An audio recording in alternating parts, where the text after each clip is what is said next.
presencia de don Pedro Aguilar, un colaborador de las cooperativas, en especial de FECOPSE, la Federación de Asociaciones Cooperativas de Ahorro y Crédito. Le solicitamos a las personas mantener desactivados tanto los micrófonos como la cámara, así como no rayar la pizarra. Entonces, como chiquitos, todos bien obedientes, vamos a seguir adelante con esta charla en relación con los cambios del acuerdo SUGEF 210, modificaciones a la gestión del riesgo de crédito, que es muy importante y máximo en estos días que hemos tenido serios problemas en cuanto a una inseguridad jurídica que nos presenta el Ministerio de Hacienda, y lo digo con esas palabras, por cuanto todavía no está finalizado cuál va a ser el modelo final de deductoras que va a comenzar en el mes de mayo.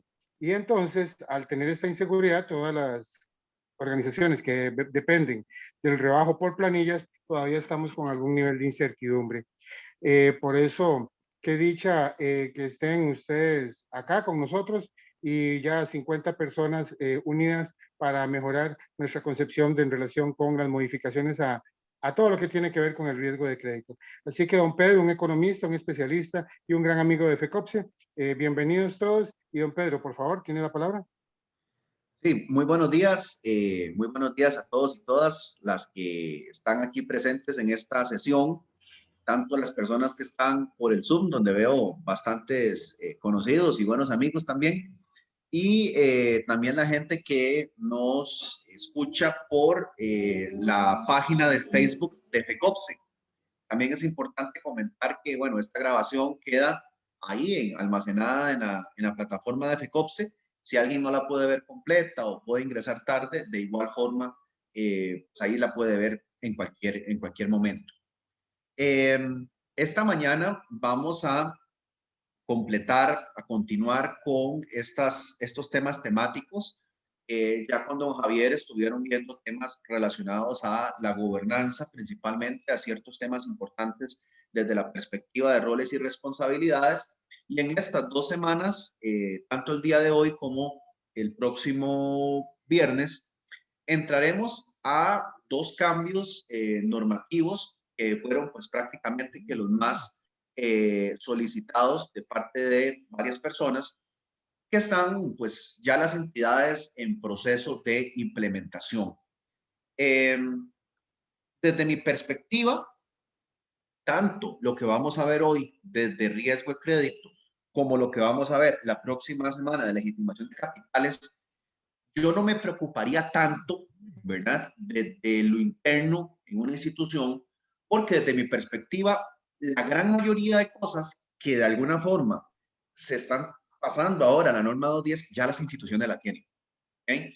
Lo que quizá es importante de calibrar ahí es verlo y enfocarlo de una perspectiva de procesos y de una perspectiva de negocio y riesgo, que son cosas que vamos a comentar ahora. Hay en la normativa algunos elementos que parecen que se le están dando mucho énfasis por la coyuntura. ¿Por qué por la coyuntura? Desde el año pasado venimos con todos los procesos de prórroga, readecuaciones, moratorias, y hay una cierta incertidumbre en el seguimiento que le hemos venido haciendo a esas carteras y los niveles de recuperación, de respuesta que esas carteras pueden tener. Entonces, como institución ahora, tenemos una responsabilidad que siempre la hemos tenido, pero adicional en cómo estamos documentando a quién le damos una prórroga o no, a quién hacemos una readecuación, a quién hacemos un refinanciamiento, en el antes, en el durante y en el después. Entonces, a nivel normativo, van a ver ahora que se puntualizan muchas cosas que ustedes dirán, bueno, esto es una carga operativa importante, sí, pero lo que les quiero transmitir es que mucho de eso ya lo hacen. Ahora, en realidad, parte de lo que voy a conversar hoy, la normativa o este ajuste que tiene la normativa 210, recuerden que la normativa 210 es la normativa madre de todo el proceso de supervisión basado en riesgos, nace en el 2010, después se comienza a diversificar con la 1713 de liquidez en el 2013, la 1816 de riesgo operativo, la 1616 de gobierno corporativo, ¿verdad? Que también es una normativa anexa, viene la de riesgos de mercado en el 2017, vuelven a salir con la normativa nueva del temas de legitimación de capitales, Pero la normativa madre es la 210. Desde el año 2013, la norma 210 tuvo algunos cambios relacionados a la gestión de riesgo de crédito. Y lo que le dijeron a las instituciones en aquel momento fue, nosotros, su jefe, le decíamos a usted cómo calcular la capacidad de pago.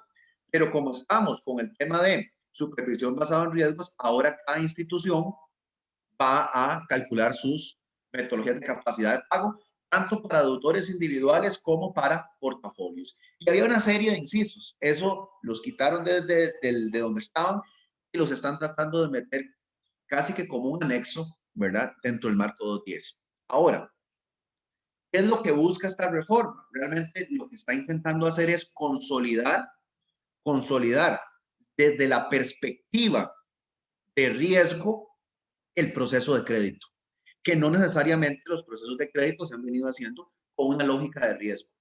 Y ahora lo vamos a ver, tratar de entender por qué. Entonces, lo que se trata de formalizar es todo el proceso de crédito con una lógica de riesgos desde el momento donde inicia. ¿Okay?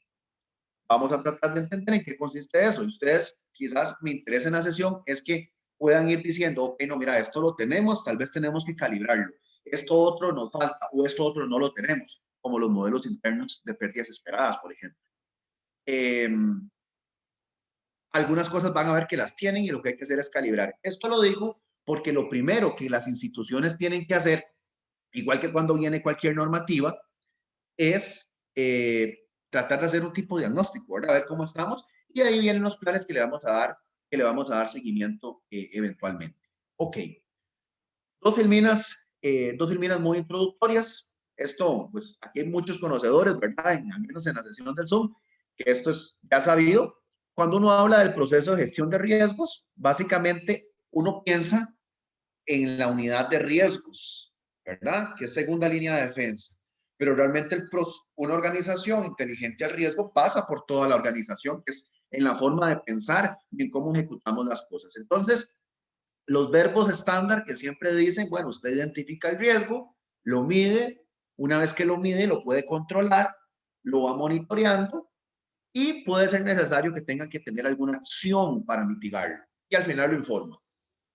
A mí me gusta siempre incluirle antes de identificar, que eso viene inclusive por la ISO 31000, antes de identificar, yo creo que uno cuando está en riesgos primero tiene que analizar el contexto global, el contexto local, el contexto del sector, ¿verdad? En este caso el cooperativo, y el contexto de mi organización, son 4 dimensiones.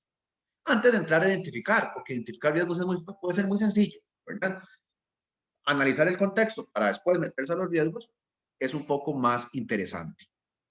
Y ahora sí, a grandes rasgos, aquí alguien podrá decirme, mira, Pedro, me parece que formalización es un poco más a la izquierda, etc. Pero a como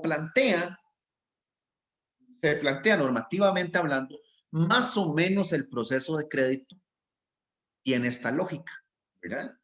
Y los principales cambios vienen inclusive al inicio cuando mezcla la parte estratégica de manera literal. Entonces, generalmente habla de que usted cuando está en el proceso, somos instituciones que nos dedicamos principalmente al crédito, lo principal es la estrategia y ya después, cuando ustedes están en la parte comercial tal cual, vienen los clientes, ustedes los evalúan, les hacen el análisis de crédito, se aprueba, le hacen un análisis de garantías, hay un proceso de formalización que la normativa también pacta y eso es como el periodo de otorgamiento, es lo que está aquí en esta llave. Una vez que usted realiza el respectivo desembolso, ahí ya viene el proceso más, lo que dice en la segunda llave, una cosa más de seguimiento. Entonces, ahí puede ser, en el seguimiento hay 2 tipos de seguimiento importantes y hay un monitoreo importante, bueno, cómo van las carteras, cómo van los clientes, cómo van las tendencias. Ahí uno piensa en la unidad de riesgo. Pero hay una parte de gestión y ahí donde tenemos que verlo como un proceso. Eso es, por eso existen los procesos de cobranza, ¿verdad? Y habrá algunos que nos pagan, otros no. Los que no nos pagan tenemos que pensar en el 7, en recuperación, y habrán algunos que se convierten en casos problema. Entonces, ahí no está el área de riesgo metida. Ahí hay áreas operativas que tienen procedimientos que se ajustan a las políticas para implementar lo que más o menos dice la organización. Y ahí hablamos también entonces de control interno. Entonces, ¿qué les quiero decir? Cuando hablamos del proceso de crédito que esté metido en una normativa de riesgo, No podemos pensar exclusivamente que es de la unidad de riesgo, sino que es la forma como se articula en la organización cada partecita de la cadena para que un proceso de crédito sea exitoso. Y ahí interviene principalmente la primera línea de defensa, es decir, desde los que elaboran los productos al inicio, desde los que analizan a quién le damos el crédito o no, desde los que después le damos seguimiento a las carteras, desde los que cobramos y documentamos los expedientes, y eso es toda la organización. ¿Qué es lo que pasa? Ahora se está literalizando más dentro de la norma de riesgos que todas estas partes del proceso que ven ustedes aquí tienen que tener, cosa que para mí en la mayoría de instituciones ya existe, sus respectivas políticas y sus procedimientos vistos en el Consejo. Lo interesante es que ahora sí le meten el chip de que tiene que estar 100% pegado al negocio y que no sean los típicos documentos que usted almacena y que actualiza año a año y nada más le cambia el año y no ajusta el contenido de las cosas. Ahora, ¿qué pasa en la parte verde? Ahí sí, en la parte verde yo veo a las unidades de riesgo, 100%. Ahí están las unidades de riesgo desde la parte prospectiva con sus modelos que de por sí la normativa les dice que tienen que tener los modelos de pruebas de estrés, proponer al comité de riesgo los modelos de capacidad de pago, los modelos de pruebas de estrés para deudores individuales y para carteras. Eso lo hace el trabajo de la unidad de riesgo. Darle seguimiento a los portafolios, ¿verdad? De acuerdo a los productos que tiene la organización, hacer los stress testing, liderar los planes de continuidad de crédito, que ahora nos están pidiendo planes de continuidad o contingencia, como lo quieran abordar. Y eso es muy coyuntural también. Posiblemente sin pandemia no se les hubiera ocurrido. ¿Ok? Entonces, todo eso que está en verde, efectivamente, la unidad de riesgo ya lo hace o lo ha venido haciendo. O sea, ninguna de esas palabras es una cosa desconocida. Lo que sí es importante que normativamente nos están haciendo el chip es que tiene que estar pegado al punto 1 del proceso, que no necesariamente ocurre hoy en las instituciones. Entonces, eso es más o menos lo que uno ve como un proceso de crédito. No es nada nuevo, ¿verdad? Aquí no estamos explicando nada que nadie sepa. Todos somos expertos ya en el sector cooperativo en un proceso normal crediticio. Para cada una de esas cosas, la organización tiene políticas, tiene procedimientos y lo que estamos haciendo ahora es centralizarlo en la normativa. ¿Ok? Ahora, ¿qué es otra parte importante? Cuando uno habla del riesgo de crédito, si ustedes ven la normativa, si son 20 páginas este cambio, 18 hablan de créditos desde la perspectiva de cuando uno es deudor, cuando uno saca un crédito para consumo, para irse de viaje, lo que sea. Pero también está la perspectiva de riesgo de crédito cuando uno invierte en algo. Y eso casi siempre lo dejamos perdido. Lo dejamos perdido desde el punto de vista de monitoreo, desde el punto de vista de optimización en primera línea de defensa, hablo de las direcciones financieras, o lo dejamos perdido también inclusive en el mismo monitoreo de los comités de riesgo. Y es muy interesante porque a veces una inversión, una gran inversión en volumen, tal vez uno necesita muchas operaciones de crédito para sumar lo que a veces invierte uno en alguien. Y no necesariamente esos procesos los hacemos desde una perspectiva de riesgo. En ocasiones, a veces, ni siquiera puede que ni los estemos monitoreando, ni estemos detrás de qué tenemos nosotros en los portafolios y la composición que hay ahí, y si responde a los objetivos de inversión que tenemos. Y a veces ni siquiera es para no perder, porque sabemos bien que como sector, las cooperativas tienden a invertir en instrumentos muy seguros, Banco Central, gobierno, generalmente mucho por tema de liquidez. Pero viene la otra pregunta. Si usted tiene en su organización ICLs, indicadores de liquidez, en exceso de liquidez, entonces la preocupación no debería ser no perder, más bien debería ser generar mayor rentabilidad, optimizando esa liquidez. Pero entonces, no olvidemos que la normativa también, todo esto que acabo de decir, ¿verdad? Para crédito aplica para inversiones, pero con el proceso de inversiones. Entonces ya no es con las cajitas anteriores, ahora es que toda institución entonces tiene un proceso en el cual tiene un perfil de inversionista con diferentes objetivos de inversión. Algunos responden más a temas de liquidez, otros responden más a temas de rentabilidad, otros responden más a temas estructurales. Y eso tiene que tener una política de inversión con sus respectivos límites. Esta normativa, por ejemplo, habla muchísimo de los temas de concentración de crédito. Bueno, No se olvide que uno tiene que tener en cuenta también la concentración vía portafolio de inversión. Y ahí el concepto de diversificación es aún más importante. Roles y responsabilidades, principalmente con los montos de inversión. Habrán inversiones que perfectamente pueden pasar por un director financiero y otros tendrán que pasar por un comité de finanzas. Y eso no pasa por un comité de riesgo. Vean que eso son decisiones de primera línea de defensa. Entonces, lo que es el riesgo de emisor o contraparte podría ser similar, no es lo mismo, pero se utiliza de manera indistinta. También los procesos de inversión entran en esta lógica que tenemos que pulir desde que hacemos la planeación del negocio. ¿Okay? Ahora, dentro del punto de vista de estructura, que esto es bien sabido, ustedes saben que está un consejo de administración. Ahora vamos a repasar las dos funciones más relevantes que nos concierne a esto. Toda la primera línea de defensa es cada una de esas cajas que vimos del proceso crediticio. La segunda línea está riesgo con su comité y la tercera está auditoría con su comité. Hay algo interesante aquí. Las auditorías ahora tienen un marco clarísimo desde el punto de vista de control interno de qué debería estar haciendo la organización en cada cajita del proceso de crédito. Cuando hacemos excepciones, seguimiento que le damos a casos problema, actualización, el valor de las propiedades que tenemos en garantía, todo eso que debería estar funcionando operativamente solo, la normativa ahora lo marca como parte importante de lo que se está buscando a nivel de control interno. Y ahí las auditorías tienen un papel relevante. Ahora, bueno, esta ya la mencioné acá. ¿Quién tiene riesgo de crédito? Recuerden que hay tres perspectivas. Los deudores, por supuesto. El 80-85% del activo de todas las cooperativas, crédito, fácil. Pero también, como lo acabo de mencionar hace un rato, no olvidemos las inversiones, los emisores, la calidad crediticia de un emisor. Y es otro tipo de análisis diferente al que uno le hace a un deudor.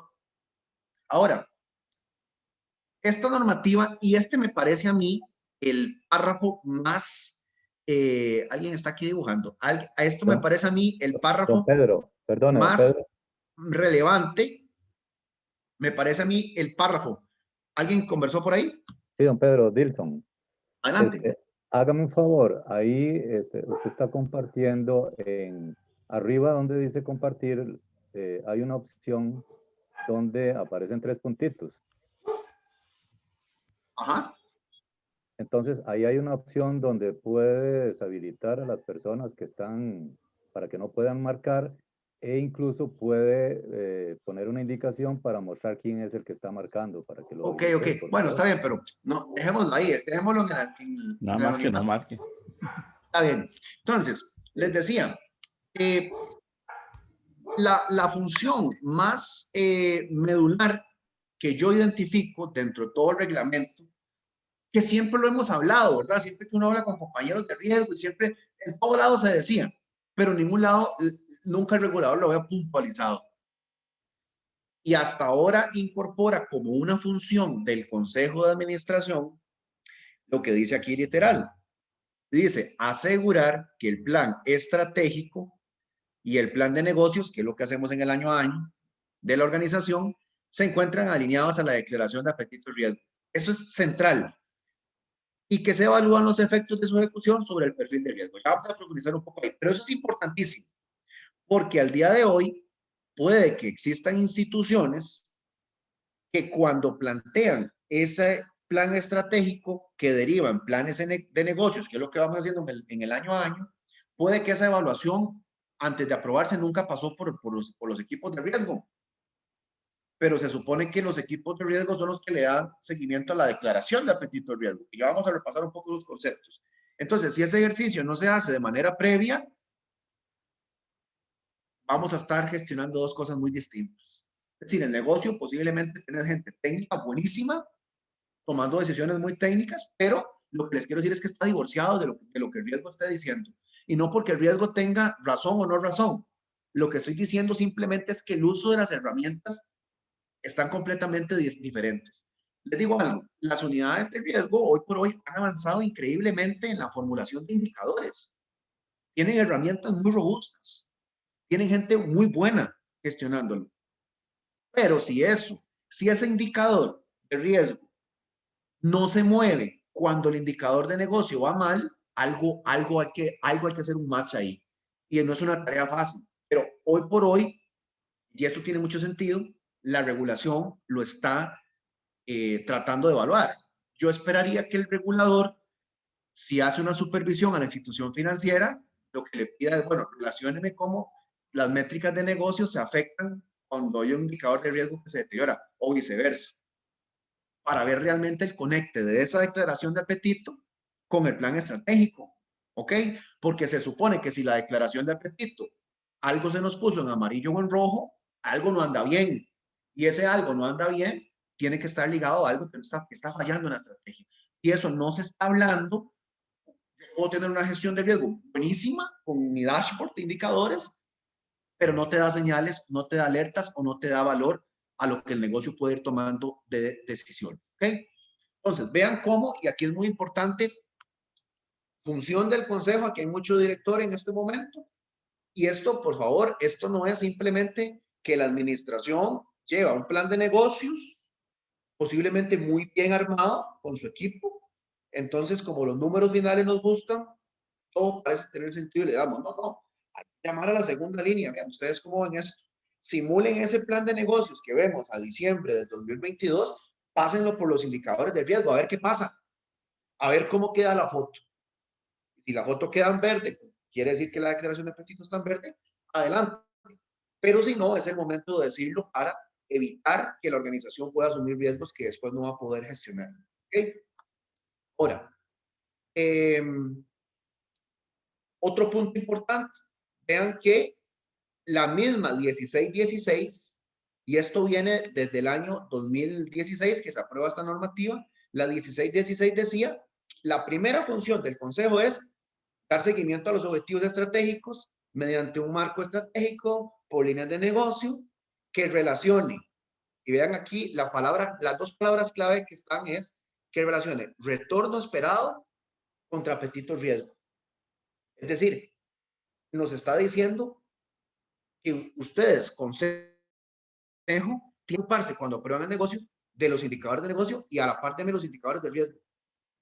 Si esos están simultáneamente, paralelamente hablándose, entonces en el tiempo darle continuidad a eso y monitoreo es muy fácil.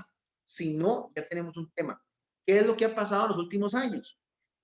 La administración tiende a aprobar los planes estratégicos con estos retornos esperados relativamente caros. Y por el otro lado, hay una declaración de riesgo con indicadores de riesgo muy lógicos, que tienen mucho sentido, pero no se están hablando con estos indicadores de retorno. Es decir, cada indicador de negocio, o al menos los medulares, tienen que tener un indicador espejo de riesgo para que entonces el monitoreo pueda realizarse de manera simultánea. Entonces vean que esto viene desde 2016, 5 años.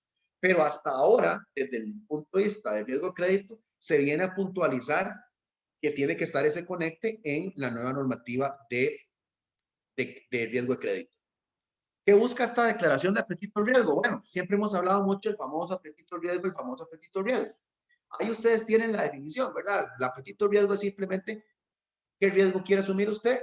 Todo el mundo tiene que asumir riesgo crédito, la pregunta es cuándo.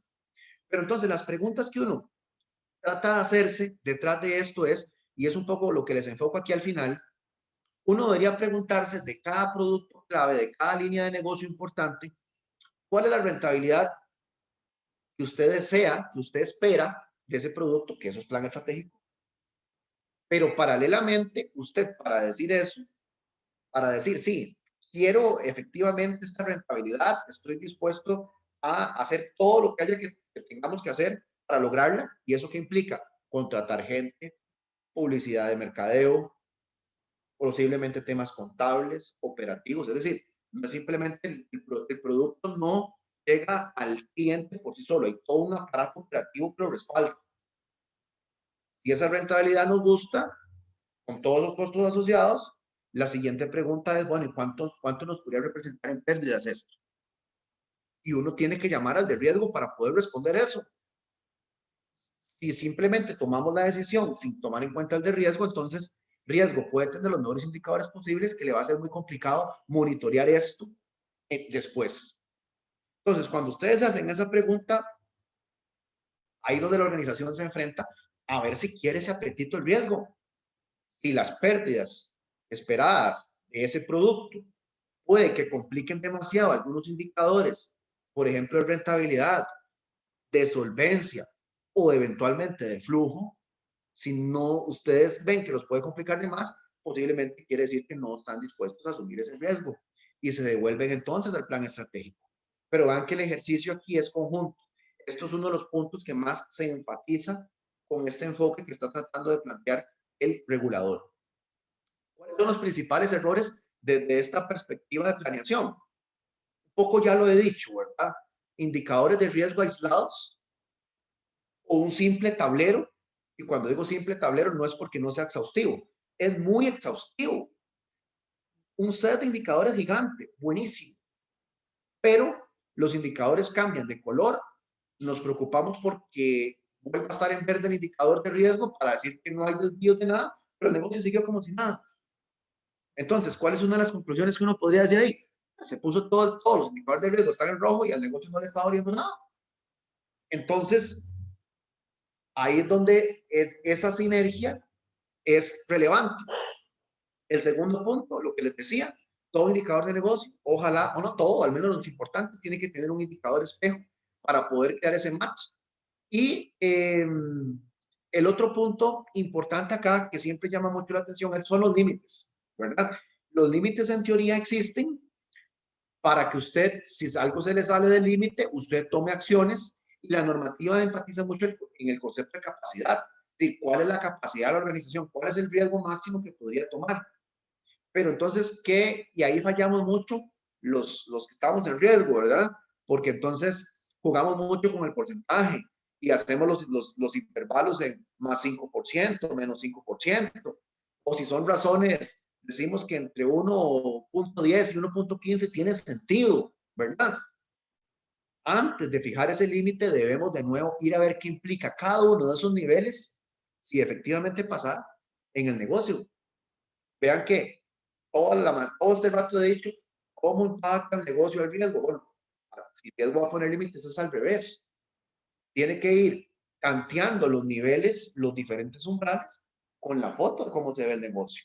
Y ahí donde ve si el negocio tolera o está en capacidad de asumir esos límites. No pueden ser ejercicios separados. Si no, igual, ahí no sería el negocio no tomando en cuenta el riesgo. Ahí serían más bien riesgo, ¿verdad? Encerrado con todos los técnicos, haciendo sus indicadores, pero no teniendo en cuenta el músculo operativo y estructural de solvencia, de liquidez, de todo que tiene la organización para adecuarse a esos límites.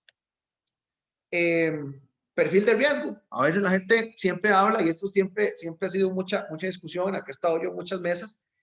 La normativa te dice, alinee negocio con declaración y monitoreo en el perfil de riesgo. No confundamos perfil de riesgo con declaración. El perfil de riesgo simplemente es el monitoreo que le hacemos en la declaración. Es una descripción en un momento del tiempo de la declaración de apetito. Eso sí, insisto, declaración de apetito no es simplemente tirar indicadores metodológicos. Tiene que tener un ejercicio concienzudo para que vaya alineado a lo que se espera del negocio y el negocio con la declaración.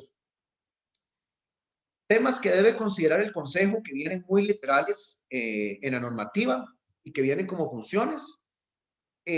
Como les decía, algunas son muy lógicas. Por ejemplo, habla de que el Consejo tiene que aprobar toda la estructura administrativa, corporativa, para asegurar que el proceso de crédito se haga bien. Obviamente, ahí hay un papel importante de talento humano, ¿verdad? Que estamos teniendo a la gente idónea desde el punto de vista técnico y ético, ¿verdad?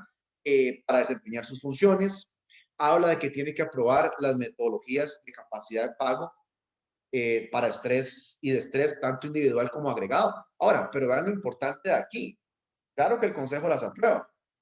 ¿Se las recomienda quién? El Comité de Riesgos. Pero ¿quién es el que está trabajando eso? La unidad de riesgo es la que tiene que proponer. Y la unidad de riesgo, para proponer estas metodologías, depende 100% de la unidad de riesgo. Formalmente la norma dice que sí, pero el equipo de riesgo no puede ser experto en todos los productos de la organización. Entonces tiene que haber una comunicación, una participación, un involucramiento y una conciencia del negocio Eso es importante para que pueda sentarse con riesgo a afinar mejor los modelos.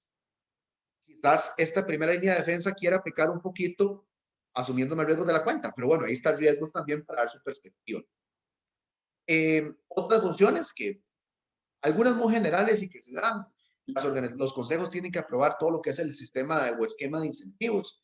Eso es lo que siempre trata es de evitar que las áreas comerciales traten de asumir por un tema de premios o de salarios variables más riesgos de lo que la organización está dispuesta a asumir. Ese no es un tema que al menos yo he visto que sea preocupante en el sector cooperativo. Habla muchísimo de los temas de concentración. Ahora hay una filmina donde voy a explicar un poco esa parte. Es decir, y aquí ustedes podrán cuestionárselo, ¿verdad? Cuando uno habla de concentración, si yo les digo a ustedes el top 5, el top 10, el top 15 de la cartera pasiva o de la cartera de crédito, uno más o menos se inventa un porcentaje y dice 30, 35%, y aquí empezamos a hablar y más o menos nos sentimos a gusto con un porcentaje. Estos ejercicios pasa mucho y realmente uno, para ver si le gusta o no un porcentaje de concentración, debería de asumir ese monto total en función a cuánto representa el balance para poderlo gestionar. Por ejemplo, hay instituciones que es normal estar concentrado. Es normal estar concentrado. La organización aprendió a vivir concentrada. ¿Por qué? Porque a nivel de estructura así es como funciona. Porque le es complicado diversificar o crecer de manera relevante. Entonces, estar concentrado es un problema tal cual y natural. No, si usted gestiona la concentración con algunos temas de riesgo, ¿verdad? Que si algo se le llegara a materializar, tiene cómo responder. Ahora, otro de los temas que le piden aprobar el Consejo es el famoso plan de continuidad para las carteras de crédito.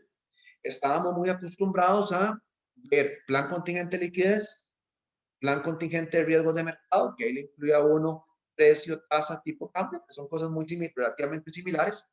Y ahora le piden a uno un plan de continuidad para la cartera de crédito.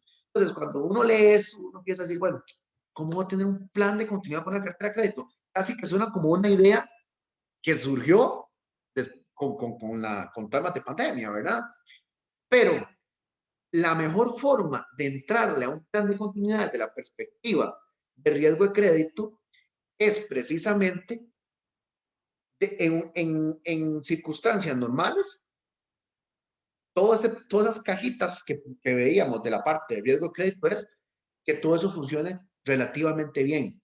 Y a través de esas, el driver clave es los límites de tolerancia, los límites de capacidad, que hemos hecho un esfuerzo en hacerlos bien, nos van a dar las alertas de cómo poder enfrentar o cómo poder gestionar cosas que le pueden pasar a la cartera en el tiempo. Recuerden que el riesgo crédito tiene una característica clave. Los deterioros no pasan de la noche a la mañana. Generalmente son tendencias que la organización puede ir identificando. Temas de gestión continua que siempre son importantes y esto aquí le dan un rol importantísimo al consejo también. Vean que el consejo también es el que aprueba los límites. ¿Por límites de qué? Por sus líneas de negocio. Es el que al final valida las pruebas de estrés. Es el que tiene que darle todo el seguimiento y la supervisión. Es el que tiene que estar consciente del tratamiento que se le da a las desviaciones, al manejo de excepciones. El consejo siempre tiene una responsabilidad muy importante. Y ahora vamos a ver una filmina donde los informes que le llegan al consejo en riesgo de crédito tienen que tener cierta información importante, que es la que va a garantizar que lo que le llega al consejo que está haciendo la administración más o menos se porta de manera positiva. Vamos a ver ahora algunos temas clave que vienen a lo largo de la normativa. Son como algunos elementos puntuales que se le hace mucho énfasis. El primero, el tema de los indicadores. Algunas características que son pues relativamente evidentes que deberían de tener los indicadores. Habla mucho de que debe tener indicadores de negocio y de riesgo, ¿verdad? Cosa que hemos enfatizado mucho hoy. Por algo, la misma 1616 habla de rentabilidad esperada y apetito riesgo. Ahí son las dos cosas. Casi siempre desde riesgo tenemos los indicadores de riesgo, que la morosidad, que las estimaciones, que las razones de cobertura, y no relacionamos eso con negocio. Hay que tener partidas que permitan gestionar.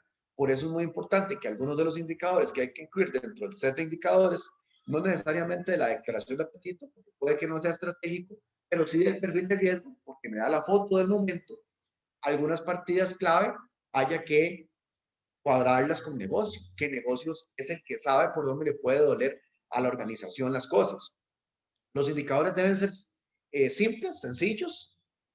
Ahora hay mucha gente que hay algún sector que cuando hablan, por ejemplo, del concepto de pérdida esperada, piensan que es una cuestión como física nuclear y realmente no, ¿verdad? Es un concepto ya bastante antiguo que viene desde Basilea, que lo que nos da es la visión prospectiva de lo que hoy conocemos como estimaciones, ¿no? Las estimaciones es algo que ocurrió ya en el momento, vamos a ver post-mortem, ¿sí? Y la pérdida esperada es simplemente tratar de prever, de predecir qué deterioro podría tener la cartera. Entonces, vean qué bonito, porque si yo puedo tener una vista de ese deterioro que puede tener la cartera, entonces puedo recomendarle más al negocio dónde entrar o dónde no entrar, o dónde podría tener exposiciones de su capital.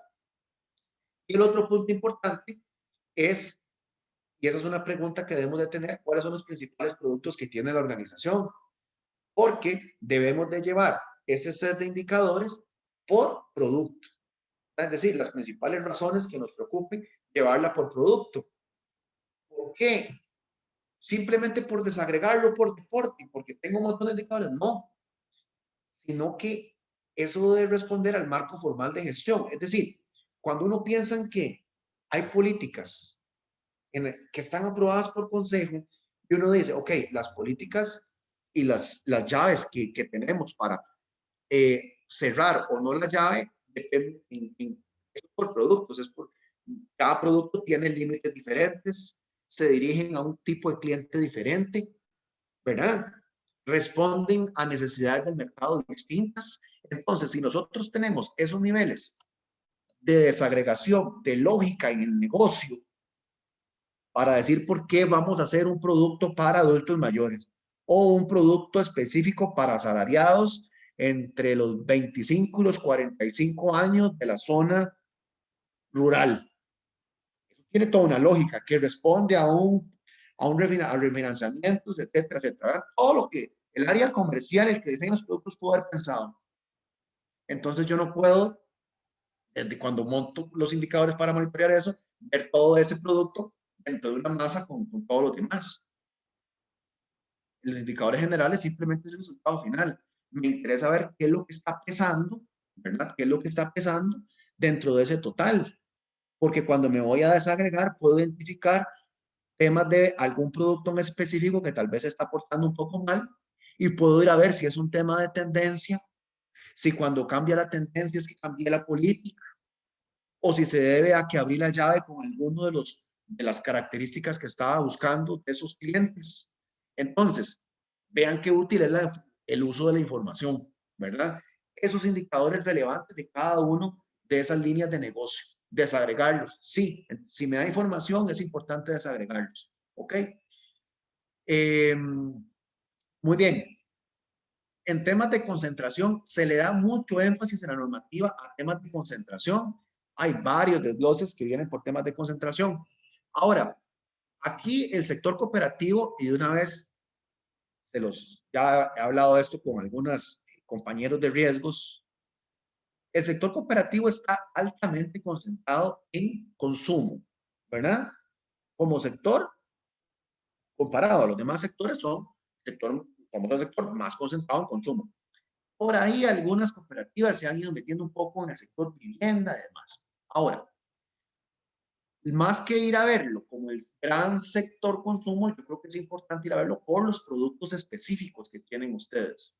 Los productos específicos que tienen, que ahí sí creo que el cooperativismo ha ido avanzando de manera que se puede encontrar unos diferentes apetitos de riesgo, como cuando uno dice entre asalariados y no asalariados, los que formen parte del gremio versus los que ingresan porque abrimos la cooperativa. Ahí sí se puede encontrar unos diferentes niveles de tolerancia a la hora de evaluar concentración.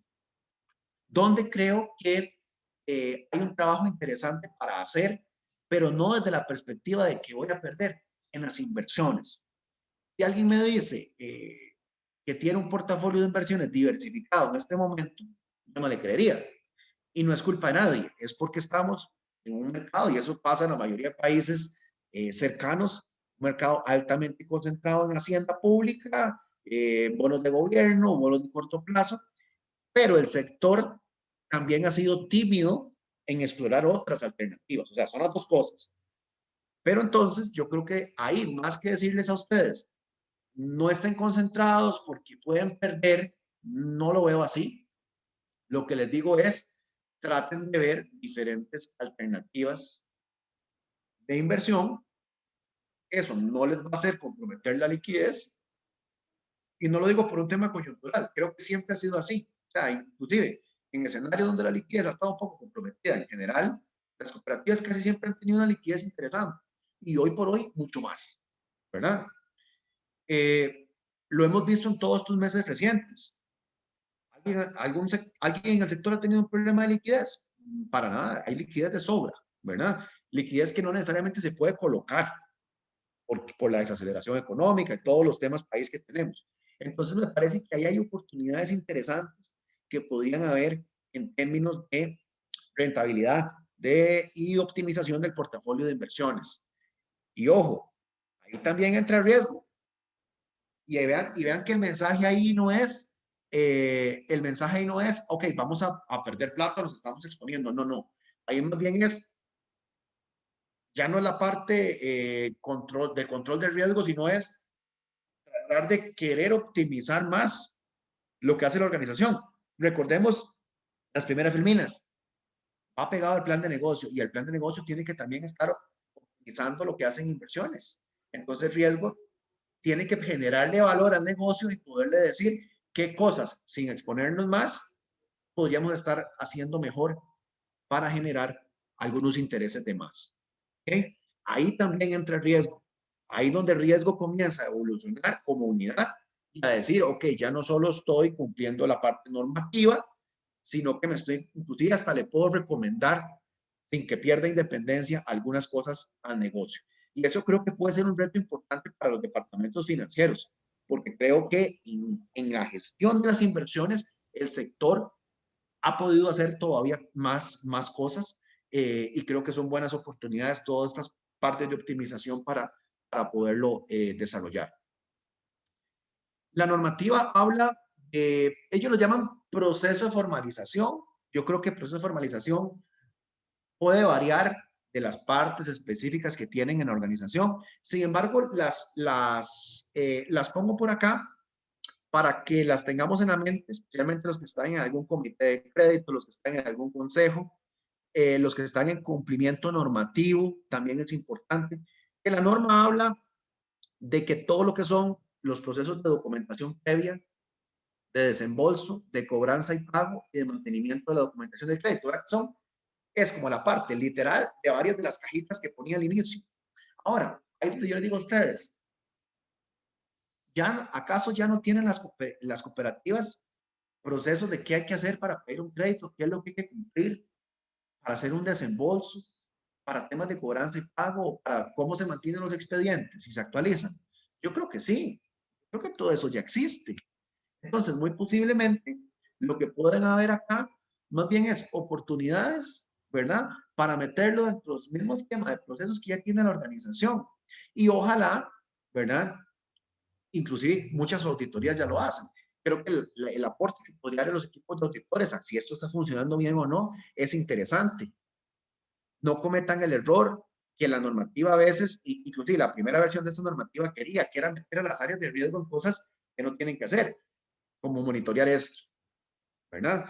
Estos son temas, estos cuatro documentos, políticas, procedimientos, es la primera línea de las que los tiene que estar haciendo en el día a día, ¿verdad?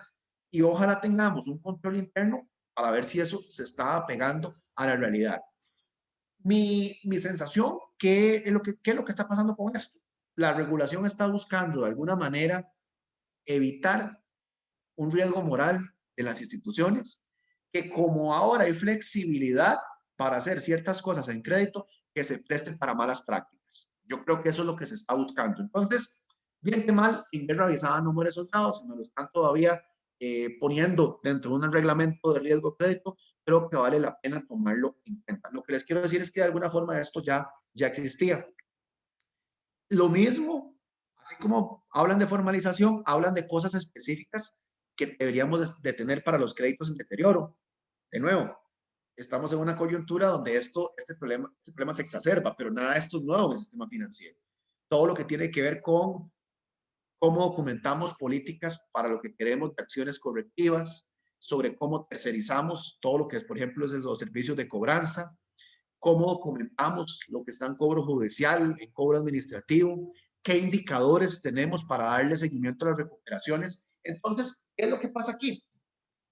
Desde la perspectiva, insisto, del negocio, el proceso de crédito no es solo ir, colocar, me pagan, recibo intereses y eso es gestionar el riesgo de crédito. No. Por ejemplo, las instituciones tienen metas de cobranza, tienen metas de recuperación de créditos, tienen metas para venta de bienes adjudicados. Al final todo eso suma a favor o en contra en las últimas líneas del estado de resultados. Es decir, eso también está metido en la estrategia y eso también responde a la buena gestión del riesgo de crédito. ¿Qué quiere decir? Una organización puede estar diseñando productos muy buenos, prospectando clientes significativamente buenos, los clientes pagan, la organización recupera, pero si de los clientes que no nos pagan, de los clientes que se estrellan, lo que hacemos es rematar propiedad, llenarnos de carros y de vehículos, y no tenemos un proceso para poderlos vender y recuperarlos realmente en plata, lo que nos ganamos colocándole bien algunos, se nos va a ir generando estimaciones porque tenemos activos improductivos en nuestra última línea del estado de gastos y estimaciones y nos afectan el estado de resultados. Entonces, aquí es donde tal vez quisiera transmitir el mensaje de que esto se ve como un proceso. Es decir, cada cajita del proceso de crédito es importante gestionarla bien y eso es gestionarla basada en riesgos. ¿Por qué? Porque cuando hablamos de recuperaciones o de cómo va la cobranza o cómo va la recuperación de bienes adjudicados, que uno dirá, bueno, yo no veo al gerente de riesgo ahí metido 100%. Yo tampoco. Pero lo que sí existe es que la organización tiene metas específicas para cada una de esas tres palabras clave y que si esas metas específicas no se cumplen, nos va a afectar el negocio. Entonces hay que darle monitoreo. Y como le damos monitoreo, si la cosa no va bien, tomamos acciones correctivas y le damos seguimiento en consejo de administración. ¿Por qué? Porque eso es parte del éxito o no del proceso de crédito. Y eso es hacer la gestión basada en riesgos. Por eso se incorpora a todas las líneas de defensa. De nuevo, le dan mucho énfasis a todo lo que es el seguimiento. Vean que esta que mencioné era formalización. Esto es para los que está deteriorado y esto es para lo que se entiende por seguimiento. Nada nuevo. Ahora hablan de señalar alerta temprana. Toda organización tiene sus drivers, ¿verdad? Sus indicadores conductores de si la cosa anda bien o anda mal. Toda organización, y el inciso B, tiene procedimientos para detectar cuando comienzan a darse deterioros. La gran mayoría tiene criterios de cómo podemos proceder cuando tenemos que comenzar a cerrar la llave o a bajar el apetito con ciertos clientes. Ahora, nos hablan también de que hay que darle seguimiento a cosas, igual te las pongo por acá, esta es un poco más redundante, a ciertos factores de riesgo, obviamente todo lo que son tasas de interés, tipo de cambio, segmentar, tener niveles de endeudamiento también tolerables o no tolerables sobre los clientes, darle seguimiento o rentabilidad a las líneas de negocio.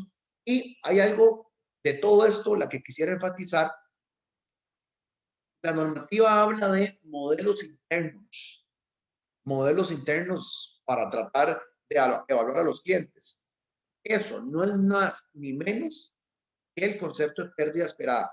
A mí me extraña que no lo diga literal, como para que mejor todo el sector se enfoque en decir, tenemos que tener modelos de pérdida esperada. Vean que el reglamento 3018, que comenzó a regir en enero del año pasado, ya metió dentro de las famosas NIF 9 a los portafolios de inversiones, que nos dijeron, ustedes tienen que clasificar eso, sus portafolios de inversiones por tipo, de acuerdo a objetivos, etcétera, y asociado a eso, las vamos a clasificar de acuerdo al modelo de pérdida esperada en IF9. Y venía un transitorio que decía, pero las carteras de crédito no. Las carteras de crédito sigan con 1.05. Ahora nos dicen modelos internos. ¿Cuáles modelos internos? El único modelo interno que se puede tener para satisfacer eso son pérdidas esperadas. Entonces, siempre es muy importante, aunque la regulación siga con indicadores de pérdidas incurridas, aunque sea es importante tener el modelo interno propio de pérdida esperada. Ese modelo de pérdida esperada es el que debe usar las unidades de riesgo en el proceso de planificación al inicio, cuando el negocio está trazando dónde quiere estar y dónde quiere no. Y esto pues tiene cálculos desde el punto de vista matemático, estadístico, actuarial, inclusive importantes. Es importante que nos vayamos familiarizando si es que todavía no estamos de esa forma. Ahora, el otro punto importante que menciona la normativa, me quedan solo 2 filminas, y esto es muy para los compañeros de riesgo. Siempre es interesante cuando uno analiza temas de pruebas de estrés. Esta filmina, tal vez lo interesante es que le da como una guía, ¿verdad? Una guía a los gestores de riesgo de qué secciones o elementos deberían tener las pruebas de estrés. Hay que tener pruebas de estrés con 2 enfoques, unas que son muy sencillas porque son los modelos de capacidad de pago, que están con sensibilidad a tasas de interés o tipo de cambio, pero también que ahí donde entramos a ver a la organización es con las pérdidas, las pruebas de estrés para los portafolios. Ahí tenemos que meter todos los escenarios macroeconómicos de la planeación financiera dentro del portafolio de créditos que tengamos. Entonces me parece que esta guía a la hora de hacer un reporte es bastante útil y así debería esperar uno en el comité de riesgo, un reporte de 5 o 6 páginas, ¿verdad? En ejecutivo, que le diga a uno la frecuencia, qué metodología usó, qué factores de riesgo estresó, cómo correlacionó las variables, cómo definió los escenarios, los resultados y sobre todo algo que a veces se queda muy de lado. De todo esto, la que yo he observado que se habla menos es de posibles acciones correctivas. Como ejercicio académico generalmente es calidad y lo normal en las pruebas de estrés es verse mal, pero desde todo lo que nos vemos mal debería haber algo que no queramos vernos tan mal.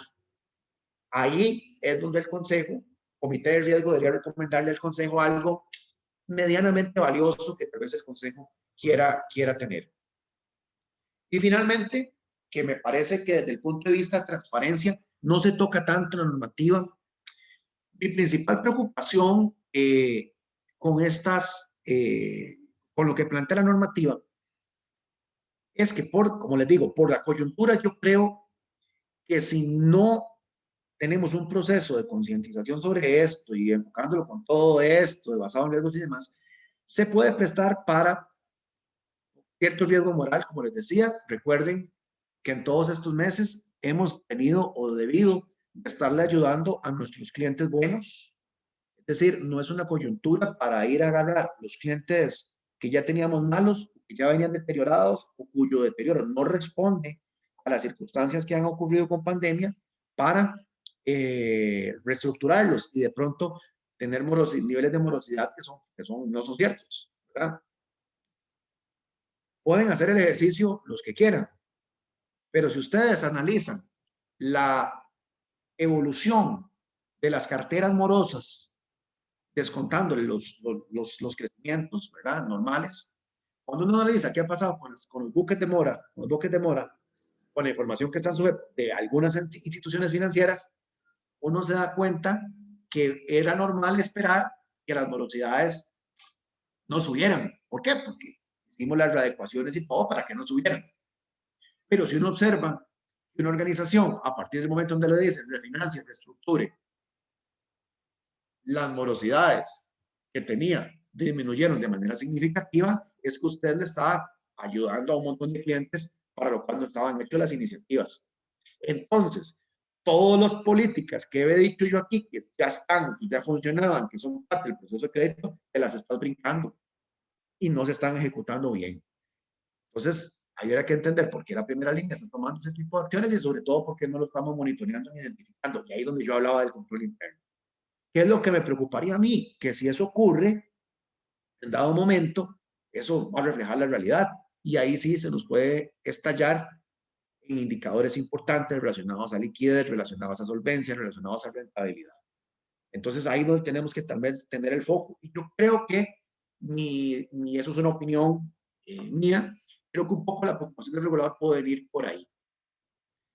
A nivel de reporte, siempre entonces los que son directores deberían de tener un informe muy ejecutivo que les diga de cada cajita del proceso de crédito cuáles son las metas y cómo va la situación. La normativa, ¿qué es lo que busca en general dar? Que la gente se informe. ¿Cómo está impactando la gestión en los resultados, en la suficiencia patrimonial? ¿Qué desviaciones a los límites hay? ¿Cuáles son las causas? Casi siempre uno ve la desviación. La causa de la desviación no siempre aparece y a veces no siempre aparece porque vemos el indicador agregado y el indicador agregado no le da información. Si nos vamos a ver sobre las líneas críticas que más influyen en el indicador agregado, puede ser más fácil y más útil para tomar acciones. Las acciones correctivas y le están dando ahora literalmente un espacio dentro del informe a las operaciones, los casos que tengamos en estado general, en resultados de cómo se van moviendo, de operaciones que han sido un poco discutidas, que han sido refinanciadas o que han sido excepciones. Entonces, ¿qué es lo que les quiero decir acá? A nivel de un informe de riesgo, y con eso no estoy diciendo que lo hace necesariamente la persona de riesgo, hablemos de un informe de la gestión del riesgo de crédito, que son un montón de cajitas, ¿verdad? Uno ya no se puede quedar acá con simplemente veo mi tablero de indicadores, cómo está la morosidad a 30, 60, 90, cómo van las estimaciones, cómo estuvo el crecimiento, cómo estuvo la recuperación, cuántos casos nuevos de cobro judicial hay. Eso sigue siendo importante.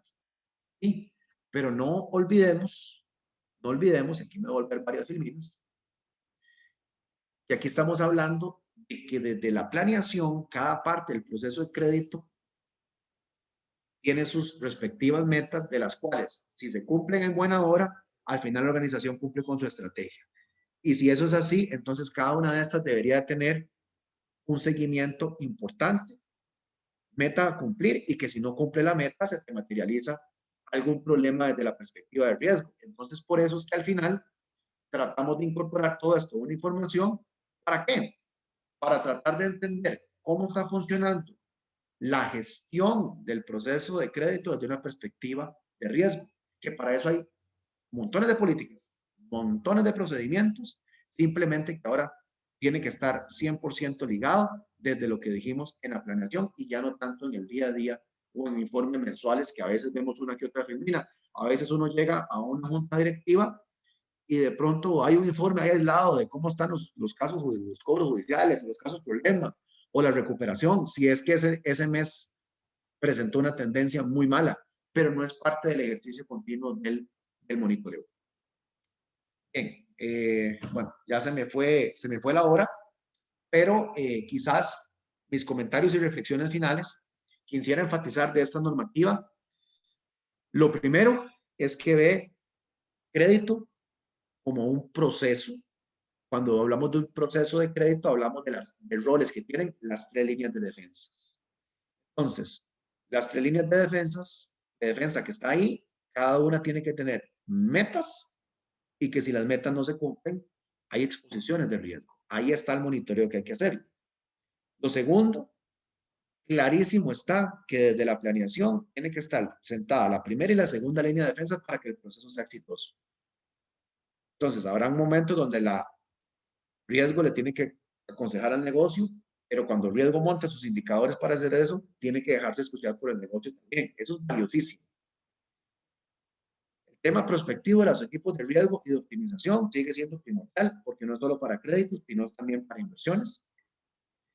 No hay que sofocarse, porque parece que cuando uno lee la normativa, uno ve como demasiado documento que hay que aprobar, demasiado documento que hay que formalizar. Yo lo que simplemente sugeriría es, hagan sus cajas internas, ¿verdad? Con los nombres específicos de la organización.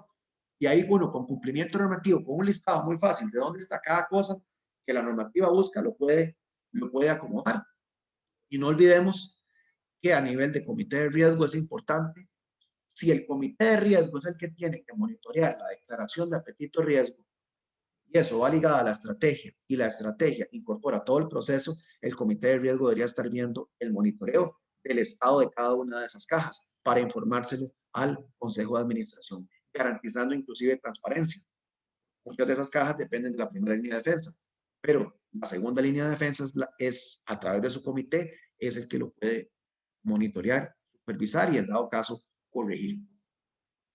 Ok, eso es un poco lo que quería pues explicar en este ratito. Tal vez se me escapan algunas cosas, pero espero al menos haber dado un vistazo en los principales temas que incorpora estos ajustes normativos. Algunos pocos son muy nuevos, otros están ahí, pero igual representan temas que las instituciones tienen que estar ajustando en estos meses del 2021. No sé si está por ahí Dilson, si hay alguna consulta de algunos participantes y a mi alcance comentarlo, pues lo podemos hacer con todo gusto. Perfecto, muchas gracias, don Pedro.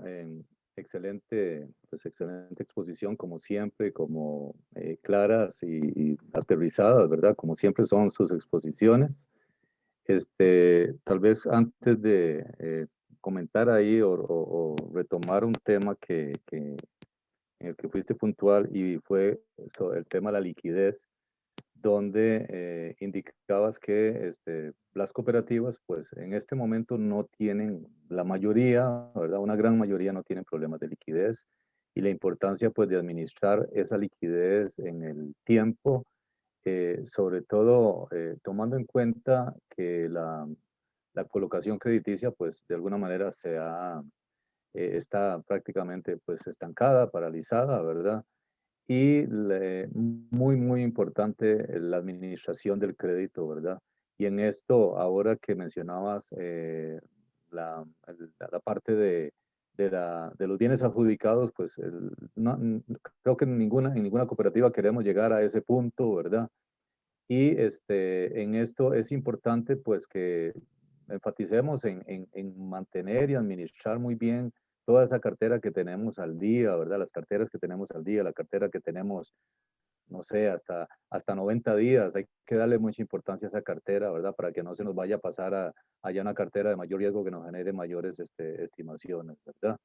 Y por otro lado, pues para ya darle el pase si algún compañero tiene alguna pregunta, escuchaba que la OMS pues está comunicando que el tema de la pandemia va para largo, ¿verdad?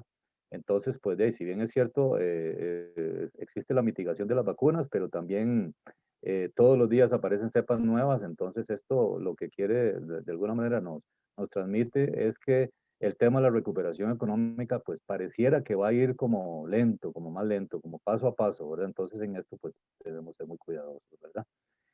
Ok, si alguno de ustedes tiene alguna pregunta, pues es el momento para aprovechar y aprovechar a don Pedro y que le formulen su pregunta. Les animo para que por favor eh, aprovechemos a don Pedro en este momento.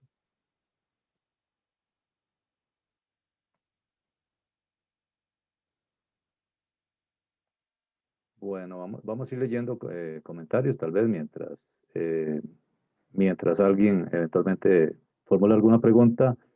Don Luis Gaber dice muchas gracias por la invitación, estuvo súper interesante y nos vemos en 8 días, Pedro. Entonces, ahí te van a estar esperando también.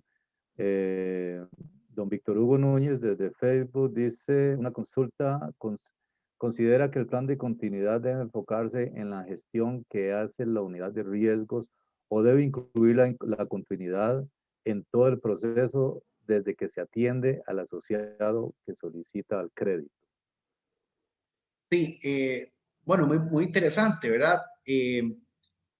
Vean que no debería de ser diferente a cuando uno habla, de, por ejemplo, de un plan contingente de liquidez. Cuando, de hecho, un plan contingente de liquidez, el dueño del plan contingente de liquidez no es riesgo, es financiero. Ahora, para que el plan contingente de liquidez tenga sentido, ¿verdad? Y se hable bien con riesgo, tiene que hablarse con riesgo, ¿verdad? Porque el riesgo da una perspectiva que aterriza mucho de lo que se va, desde el punto de vista de indicadores, hacer el financiero, ¿verdad? Entonces, en riesgo de crédito es similar. Uno debería estar preparado en cómo responder, en cómo actuar en todo el proceso de crédito que aplica tal cual, ¿verdad? Con esto, ¿qué les quiero decir?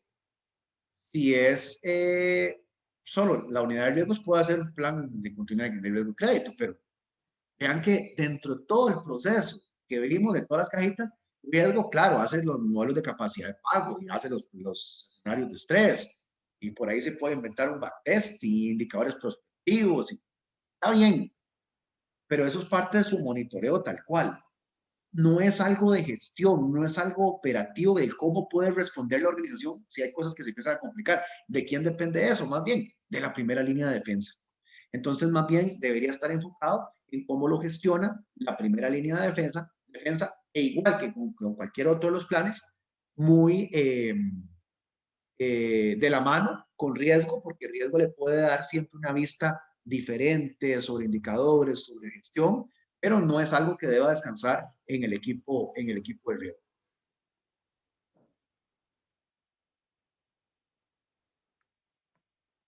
Muchas gracias, don Pedro. Excelente.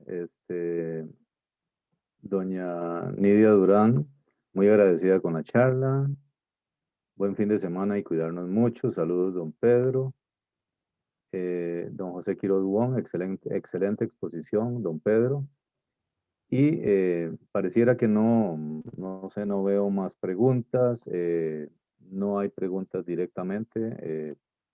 No sé, vamos a ver, doña Adriana Madrigal, como siempre es un gusto aprender de don Pedro. Excelente, muchas gracias. Don Juan Carlos Ruiz nos dice, tenemos suficiente información de parte de las áreas de riesgo, control, crédito y cobro, aunado a cumplimiento. Esto nos permite tomar acciones necesarias, oportunas, pero el impacto se va incrementando a falta de una decisión de parte de la Pagaduría Nacional. En el caso que les afecta, sala constitucional sobre los rebajos de planilla. Bueno, eso es un tema ahí que de alguna manera es un factor externo que nos viene afectando, ¿verdad? Y con el que hay que gestionar. Doña Elisa María Rojas, todo súper claro. Es un gusto escuchar a don Pedro, siempre al grano en los temas. Básicamente, todo súper claro, excelente. Don Pedro, básicamente, estas son las preguntas que tenemos. De mi parte, para servirles, como siempre, es un gustazo compartir Don Pedro y don Wilson. Con FECOPSE y con todo el equipo. Don Pedro, qué gusto haberle escuchado toda su charla. Recordar a todas las personas que cuando uno acepta un puesto en el Consejo de Administración, Comité de Vigilancia principalmente, se vuelve corresponsable de toda esta dinámica y no puede evadir que tiene que conocer de riesgos, de cumplimiento, de finanzas, hasta de mercadeo y educación en último caso.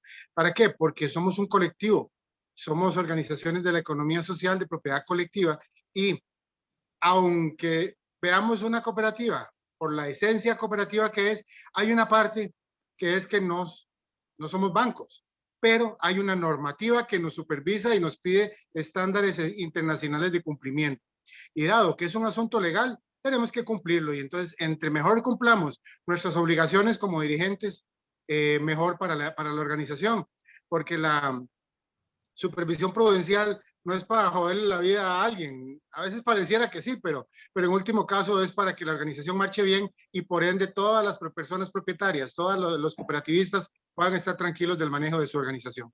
Así que esta concientización que usted está haciendo, muchas gracias y nos veríamos de hoy en 8, don Dilson. don Ramsés, doña Raxel, muchas gracias. Y gracias a usted, don Pedro, por haber compartido con nosotros todo su amplio conocimiento. Muchas Que gracias. tengan buen fin de semana. Hasta luego. Igualmente, que la pasen muy bien. Muchas gracias a todos.